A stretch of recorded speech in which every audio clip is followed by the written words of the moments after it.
현대인의 생명을 위협하는 대표적인 질환, 암. 현대의학의 3대 암 치료법은 외과적 수술과 항암제 및 방사선 치료. 하지만 말기암인 경우 암 완치는 고작 20%. 첨단 현대의학도 암을 불치병으로 남겨놓은 상황인데 현대의학이 풀지 못하고 있는 불치병들, 그 해법을 면역력 강화에서 찾고자 하는 시도들이 새롭게 관심을 모으고 있다. 이런 가운데 산학연 협동의 면역 연구 개발은 경쟁력 있는 결실을 연이어 내놓고 있는데 과감한 투자와 지속적인 연구로 부작용 없는 면역 치료에 도전하는 우리 의료계의 변화. 천연 생약제에서 추출한 성분으로 만든 항암 기능성 식품이 국내에서 처음으로 개발돼서 이르면 이달 안에 시판될 예정입니다. 조용호 기자가 전합니다. 항암과 암치료 부작용이나 성인병을 예방하기 위해 개발된 기능성 식품입니다. 해모힘과 해바순으로 이름 지어진 이들 식품은 생체 손상을 막고 조혈과 면역 증진, 생체 조직의 재생을 촉진하는 기능을 발휘합니다. 이러한 효능을 입증하기 위해 쥐에게 암세포를 투여해봤습니다. 암세포가 계속 전이되는 왼쪽 쥐와는 달리 기능성 식품을 투여한 오른쪽 쥐에서는 암세포 억제 효과가 나타났습니다. 이번에 개발된 이 두 기능성 식품은 해바라기와 당귀 등 우리의 전통 한약재에서 그 성분을 추출했습니다. 생명공학과 방사선 기술로 천연생약제를 조합해 새로운 복합 물질을 만드는 방식을 썼습니다. 각각의 성분들을 분리를 해서 그것의 각각의 효능을 검증한 다음에 효능을 극대화할 수 있게 다시 그 성분들을 재구성한 겁니다. 종전의 천연생리 활성물질은 항암 효능에 한계가 있고 독성까지 강했습니다. 하지만 이번에 개발된 항암 기능성 식품은 여러 성분을 조합해 효능을 높이고 독성은 없앴습니다. 이들 항암 기능성 식품은 원자력 병원 등에서의 임상시험과 병행해 이번 달 안에 시판될 예정입니다. KBS 뉴스 조용호입니다. 환자의 면역력을 탁월하게 높여주는 새로운 생약 복합제가 국내 연구진에 의해 개발됐습니다. 임상시험 결과 백혈구 회복을 높여주고 암치료 부작용도 크게 없애주는 것으로 나타났습니다. 최성원 기자가 소개합니다. 생약을 섞어서 만든 해모임이란 생약물질입니다. 원자력 연구소는 천연 생약제 30여 종을 집중 분석한 끝에 당귀와 천궁, 백작약 등을 재합성해 이 생약물질을 만들었습니다. 이들 생약제에는 면역을 활성화시키고 조혈장애를 없애는 황산화물이 있는데 연구팀은 이 성분들을 재구성하는 방법으로 면역 증강물질을 개발했습니다. 원자력 병원에서 임상시험을 한 결과 새 생약물질은 암 환자들의 면역력을 크게 높이는 것으로 나타났습니다. 유방암과 자궁암 환자 각각 12명에게 새 생약물질을 복용시켰더니 모두 회복 속도가 60% 정도 빨라졌습니다. 특히 이 생약 복합제는 암치료에 따른 염증이나 구토 같은 부작용을 크게 줄일 수 있는 것으로 나타났습니다. 암 환자들은 치료를 받으면서 기력이 떨어져 문제가 됐지만 생약 복합제를 복용한 환자의 80%가량이 기력 회복에 큰 도움이 됐다고 답했습니다. 해모힘을 먹은 환자들은 전신 무력감이 많이 없어져서 더 약을 요구하는 환자들이 많았습니다. 연구팀은 이 물질에 대한 2, 3차 임상시험을 거쳐 신약 개발에 나설 계획입니다. KBS 뉴스 최성원입니다. 한국원자력연구소가 정부 출연 연구기관으로서는 처음으로 기술 출자를 통한 벤처기업을 설립했습니다. 이번 투자는 금전이 아닌 기술 투자에서 연구기관 벤처 창업의 새로운 모델로 평가받고 있습니다. 대전에서 이정우 기자가 보도합니다. 천연 생약 복합 조성물인 해모임입니다. 한국원자력연구소가 중장기 연구개발 사업으로 개발한 이 생약 복합제는 동물 실험과 암 환자 임상 실험에서 효능이 입증되고 있습니다. 이 물질은 임상 실험 결과 면역세포 회복 증진과 염증 등의 부작용 억제 효과가 뛰어나고 방사성 치료에 의한 암 발생 억제 효과도 60% 이상 높은 것으로 확인됐습니다. 암 환자 치료 시에 보조제로 활용할 수 있는 것뿐만 아니라 성인병이나 만성질환 환자들에서 면역 조절 기능 회복에 아주 잘 활용될 수 있을 거로 생각이 됩니다. 이 연구 성과물이 기술 출자 형태로 산업체에 이전돼 벤처기업으로 다시 태어났습니다. 이번 기술 출자는 한국원자력연구소가 직접 벤처기업에 공동으로 참여하는 방식으로 그동안의 단순한 기술 이전과는 다릅니다. 정부 출연 연구기관의 기술 출자로 탄생한 벤처기업의 공식 출범은 연구 성과물에 대한 새로운 장을 열고 있습니다. 정부 지원만을 받는 연구소에서 탈피해 연구 성과물의 상용화, 산업화를 통해 경쟁력을 강화하고 이익금을 환수해 연구기반 확충에도 도움을 줄 수 있다는 설명입니다.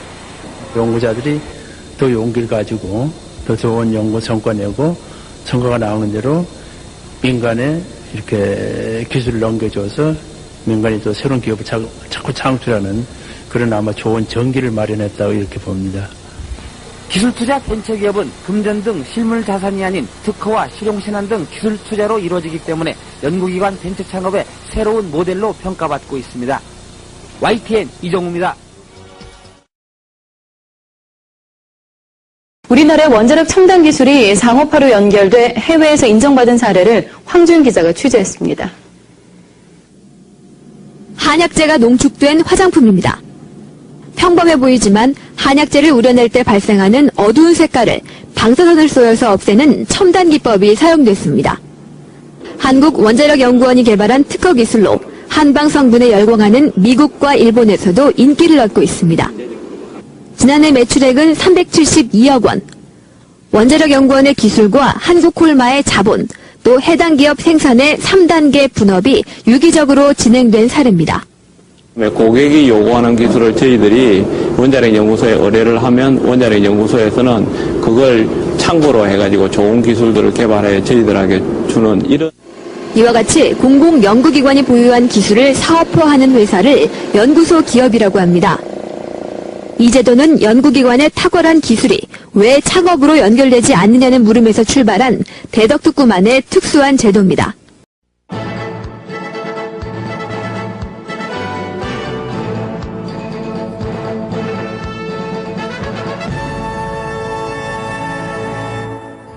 연구소 기업 혹시 들어보셨습니까? 말 그대로 연구소가 보유한 기술을 출자해 회사를 설립하는 형태를 말하는데요. 기술 개발에 그치지 않고 정부 차원에서 상용화까지 지원하겠다고 합니다. 원자력연구원에서 출발한 벤처 회사의 경우가 좋은 본보기가 되고 있습니다. 방사선이나 항암 치료 환자들이 가장 두려워하는 것은 바로 면역 조절 기능이 손상된다는 사실입니다. 때문에 이와 같이 손상된 면역 조절 기능을 회복시켜주는 물질에 대한 연구 개발도 활발합니다. 한국원자력연구원이 개발에 성공한 이 생약 물질은 방사선과 생명공학을 결합한 융합기술의 결정체입니다. 융합기술을 이용해 당귀와 청궁 등 생약제에서 우수 성분만을 추출해 이를 다시 조합해 만든 신물질입니다. 각각의 효능을 가지고 있는 생약제를 그대로 사용하는 대신 추출물끼리 조합해 새로 만든 일종의 복합물입니다. 대개의 경우 방사선을 받으면 면역, 소화, 조혈 기능 세포들이 손상되는데 이때 세포 손상을 억제하는 생약 복합물을 투여할 경우 주요 기능을 빠르게 회복시킬 수 있다는 겁니다. 실제 암 환자들에 대한 임상시험 결과 면역세포 회복과 염증 부작용 억제 효능이 입증됐고 특히 노약자나 만성질환자에게 효과가 높았습니다. 대부분이 최종적인 효과를 위주로 검증을 했죠. 근데 의약품으로 가기 위해서는 그 중간에 작용하는 어떤 메커니즘, 작용 기전 혹은 유효 성분 이런 것들을 다 하나씩 다 규명을 해야 되는 것이 더 남아 있습니다. 면역 조절 기능 장애의 효능이 높은 이 생약 복합물 특허 기술은 현재 벤처회사에 이전돼 상품으로 나온 상태입니다. 지난 2004년에 정부 출연 연구기관인 원자력연구원이 기술을, 기업은 자본을 각각 출자한 겁니다. 여기서 탄생된 제품이 바로 액상 형태로 만들어진 건강식품과 화장품. 이전 받은 기술을 응용해 당귀 등 생약제에서 나온 혼합 추출물로 만든 상품들입니다. 면역 기능을 개선하는 데 효능이 있는 건강식품의 경우 식품의약품안전청의 인증을 받아 시중에 판매 중입니다.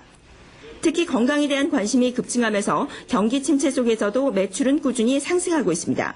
다이어트 식품이라든지 아니면 당뇨에 좋은 식품 이런 걸 저희들이 생산을 해가지고 건강 기능성 식품 업체라든지 안 그러면 소재 전문 업체로 저희들이 계속 이렇게 커 나가려고 그렇게 생각하고 있습니다. 앞으로 천연물을 이용한 신약 개발에도 주력해 노인성 질환 예방과 발모제, 아토피성 피부 치료제 등으로도 출시될 것으로 보입니다.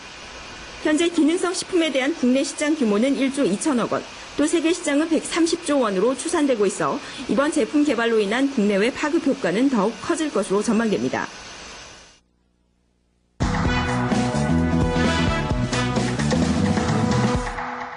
있었습니다만은 엄밀히 따지면은 식물성 원료의 일부가 첨가된 제품들이었습니다. 그런데 원자력 연구소가 녹차나 감잎 등 천연 소재 추출물을 대량으로 화장품에 첨가할 수 있는 기술을 세계에서 처음으로 개발해냈습니다. 취재의 유병호 기자입니다. 녹차나 감잎, 뽕잎, 감초 등 우리 주변에서 흔히 접할 수 있는 식물에 미백 보습 효과가 있다는 것은 잘 알려져 있었지만 색깔과 냄새 때문에 활용에는 제한이 있었습니다. 흔히 볼 수 있는 감나무 잎입니다. 이 잎을 알코올에 담가 놓으면 이처럼 검정색 액체가 되는데 이 액체를 투명하게 만드는 것이 이번 개발 기술의 핵심입니다.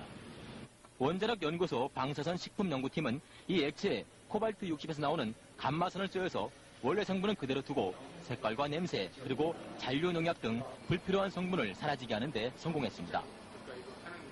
여러 가지 천연식물체에서 추출된 불순물을 갖다가 이온화 에너지에 의해서 화학 구조를 갖다가 변화를 시켜서 정제하는 그런 기술입니다.